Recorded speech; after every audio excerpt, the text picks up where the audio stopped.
श्री गणेशाय नमः। श्री सरस्वतये नमः। श्री सद्गुरुदेव चरण कमलेभ्यो नमो नमः। ओम नमो भगवते वासुदेवाय। श्री राधा कृष्णाय नमो नमः। श्री रामचंद्र डोंगरे जी महाराज द्वारा रचित श्रीमद्भागवत रहस्य पंचम स्कंद। श्री सुखदेव जी ने कहा, श्रीमद्भागवत की कथा 7 दिनों में मुक्ति देती है। वक्ता अधिकारी हो और श्रोता सावधान होकर कथा सुने तो सांसारिक विषयों के प्रति धीरे धीरे अरुचि और परमात्मा के प्रति रुचि जगती है। प्रभु के प्रति प्रेम भाव जाग जाए तो 7 दिनों में यह कथा मुक्ति दिलाती है। भागवत की कथा सुनने के बाद भी मुक्ति न मिले तो मानो कि पूर्व चित्त अप्सरा मन में अभी तक बैठी हुई है।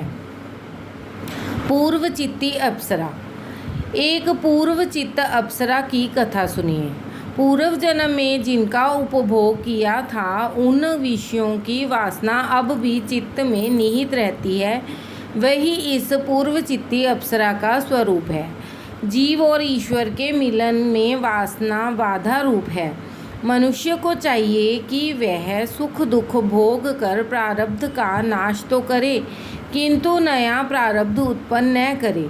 मनुष्य इसी जन्म में अगले जन्म की तैयारी करता है। अतः ज्ञानी जन संसर्ग दोष से दूर रहते हैं।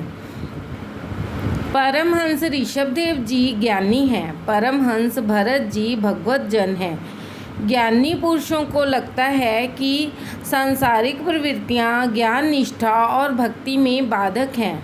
सांसारिक प्रवृत्तियों को सहसा मत छोड़ो, किंतु विवेक से काम करते जाओ। परमहंस की यह निष्ठा है कि जगत में जो कुछ दिखाई देता है वह सब मिथ्या है।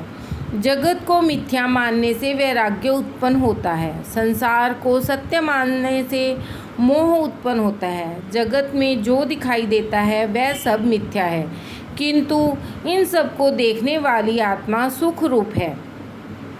दृश्य विनाशी और फल रूप होने के कारण ज्ञानी अपनी दृष्टि दृश्य में नहीं रखते। ज्ञानी जन अपने मन को दृश्य वस्तु में रमने नहीं देते, किंतु इन सभी के साक्षी परमात्मा में दृष्टि को स्थिर करते हैं। मन को आत्म स्वरूप में से सत्ता मिलती है। मन की स्वतंत्र सत्ता नहीं है।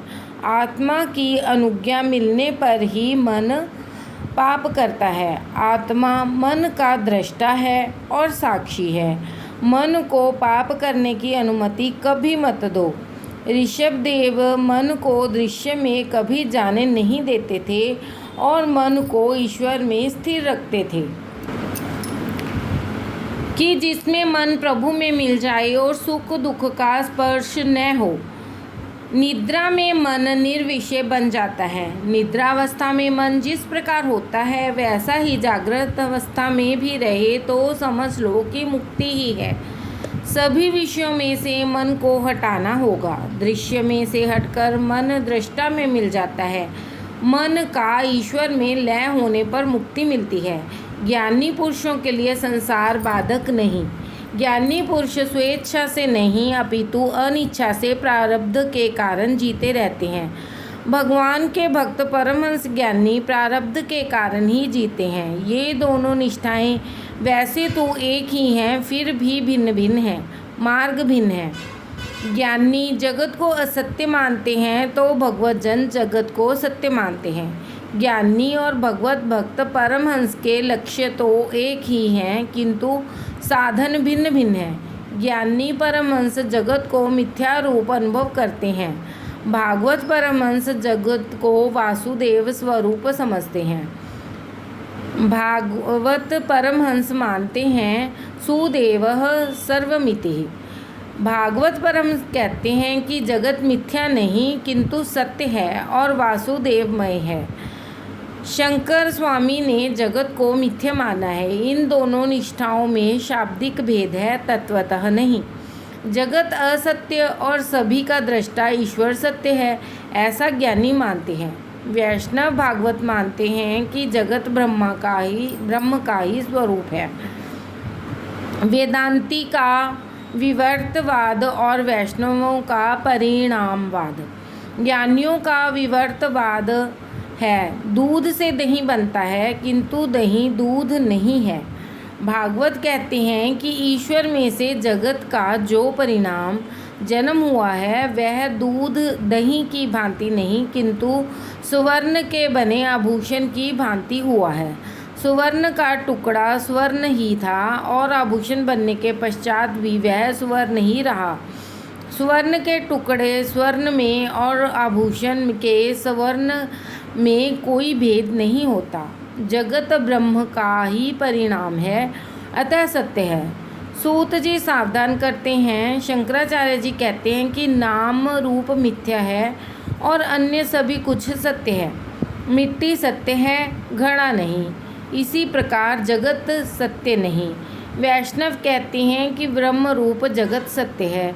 ये लोग जगत को ब्रह्म रूप मानकर जगत के प्रत्येक पदार्थ को ब्रह्म रूप ही देखते हैं और जगत के सभी पदार्थों से प्रेम करते हैं। ज्ञानी पुरुष जगत को मिथ्या मानकर जगत के पदार्थों से प्रेम नहीं करते।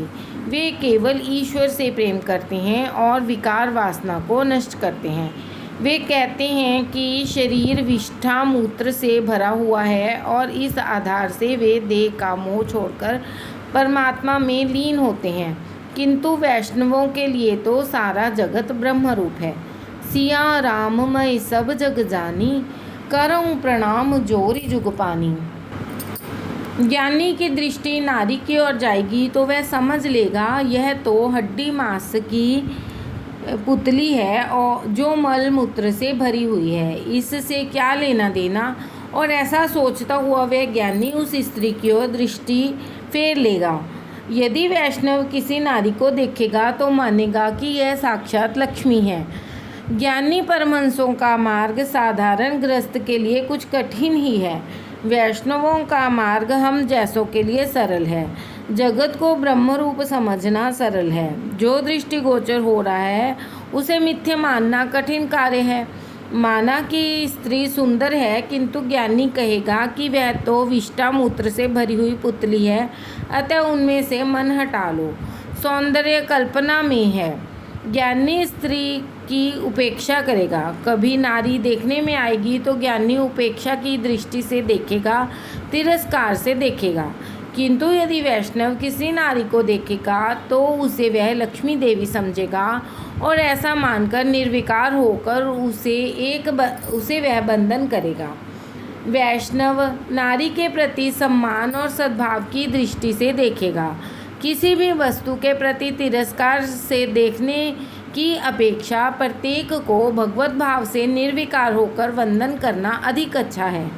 महाप्रभु जी कहते हैं कि प्रत्येक पदार्थ श्री कृष्ण का अंश है, अतः यह जगत सत्य है। किंतु खंडन मंडन के ऐसे संघर्ष से दूर रहना ही अच्छा है, अन्यथा राग द्वेष बढ़ने की आशंका है।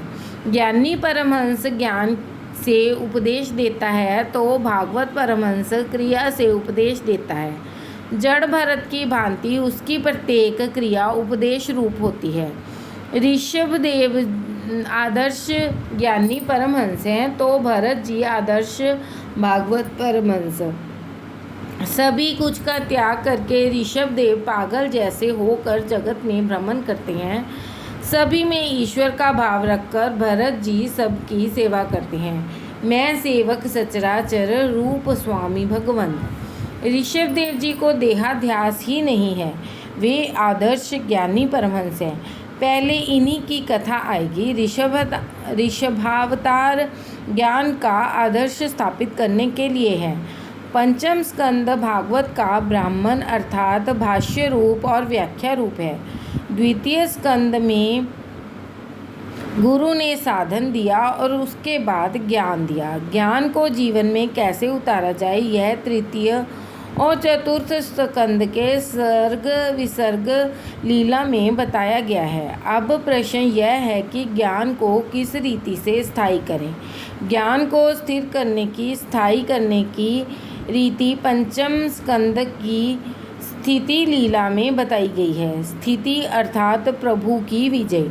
सर्व सचराचर प्रभु की मर्यादा में है। राधे राधे।